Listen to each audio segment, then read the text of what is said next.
ओम शेष नारायण नमः। ओम शेष नारायण नमः। खत्म। Bye bye, tata, goodbye, गया। जी हाँ, मैं आज इसी विषय पर बात करने वाला हूँ। ओम शेष नारायण नमः। यह फोटो किस मंदिर का है पूरा तो नहीं है, लेकिन यह जो फोटो आपके सामने दिखाई दे रहा है यह एक मंदिर का खींचा हुआ फोटो है जो सोशल मीडिया में ट्रेंड कर रहा है। सोशल मीडिया में ज़्यादा से ज़्यादा लोग इस फोटो को शेयर कर रहे हैं और इसके बारे में कमेंट कर रहे हैं। आज मैं इसी फोटो के बारे में चर्चा करने वाला हूँ। अब आप फोटो की बात कर रहे हैं, यह फोटो एक इतिहास से जुड़ा हुआ है। अरे कहना क्या चाहते हो? मैं कहना यह चाहता हूँ कि यह फोटो और ओम शेष नारायण में क्या संबंध है। ये जो ऊपर लाइन लिखी गई है, जो शब्द लिखा गया है और जो नीचे मूर्ति बैठाई गई है, इन दोनों के बीच क्या संबंध है, क्यों लिखा गया है, इसकी ही जानकारी करना है और आज मुझे इसी का ऑपरेशन करना है। अच्छा, तो वीडियो में नए हैं तो चैनल को सब्सक्राइब कर लीजिए, लाइक कीजिएगा, शेयर कीजिएगा। और जो अंधभक्त हैं, मैं चाहता हूं कि इस वीडियो को ना ही देखें तो अच्छा है, क्योंकि यह अंधभक्तों के लिए यह वीडियो बिल्कुल ही नहीं है। तो आइए मैं शुरू करता हूं बिना लाग लपेट के। आज मैं बताना चाहता हूं कि यह जो फोटो है और इस फोटो के ऊपर जो मंदिर बनाई गई है और यह मंदिर के ऊपर जो शब्द लिखा गया है ओम शेष नारायण नमः। ओम का मतलब तो जानते ही हैं, शेष का मतलब भी जान लीजिए। शेष का मतलब दो अर्थ होता है। शेष मतलब कुछ बचा हुआ चीज़ और कुछ लोग शेष का मतलब कहते हैं जो शेष नाग होता है। नारायण का मतलब तो जानते ही हैं, भगवान, स्वामी।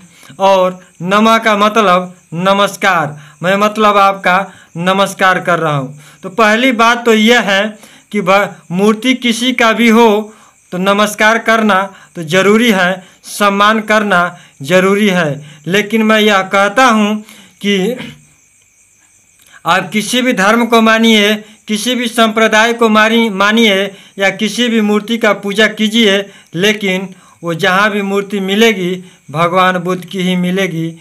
जहाँ भी प्राचीन मंदिर होगा वहाँ पर मूर्ति भगवान बुद्ध का ही है। तो यह साफ स्पष्ट शब्दों में यह जो फोटो है स्पष्ट दिखाई दे रहा है। मैं दिखाना चाहूँगा, देखिए एक बगल में यह भी फोटो है और उसके भी बगल में एक और फोटो है। जिस फोटो को आम तौर पर आप देख रहे हैं, यह फोटो रंगीन है और यह फोटो जो है यह मूर्ति की है, जो पत्थर की मूर्ति है उस पर स्थापित किया गया है। इसमें अंतर यही दिखाई देता है, बस ये इसके ऊपर शेष नाग हैं और इसके ऊपर शेष नाग नहीं है।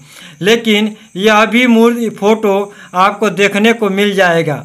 आप कभी बोध गया जाइए और बोध गया जो मुख्य मंदिर है, मुख्य मंदिर के बगल में एक अशोक स्तंभ का पिलर है जिसके ऊपर ऊपरी भाग नहीं है, नीचे का भाग है। और उसी के बाद एक तालाब है जो खुदाई के दौरान प्राप्त हुआ है। उस तालाब में एक भगवान बुद्ध की मूर्ति बनाई गई है। उस मूर्ति के ऊपर शेष नाग का फन है। उसकी भी एक कहानी है, मैंने भी इसके बारे में कई वीडियो में बताया हूँ। उस वीडियो को जाकर के हमारे चैनल पर टाइम्स ऑफ गाजीपुर पर देख सकते हैं। अभी जो यह फोटो जो फेसबुक पर शेयर किया गया है, एक जाने माने लेखक, एक जाने माने भाषा वैज्ञानिक डॉक्टर राजेंद्र प्रसाद जी के द्वारा यह फोटो शेयर किया गया है। और वह लिखते हैं कि ओम शेष नारायण नमः नहीं, यह तथागत बुद्ध और भगवान बुद्ध की ही मूर्ति है। और आप इसको भी देख करके आप भी बता सकते हैं। आप एक आंख से भी देखेंगे या दो आंख से भी देखेंगे तो भी आप बता सकते हैं कि यह भगवान बुद्ध की ही मूर्ति है। यह एक प्राचीन मंदिर है और यह उसी मंदिर के बगल में यह भी मूर्तियाँ स्थापित की गई है और उस मंदिर में भी कई मूर्तियाँ स्थापित की गई है।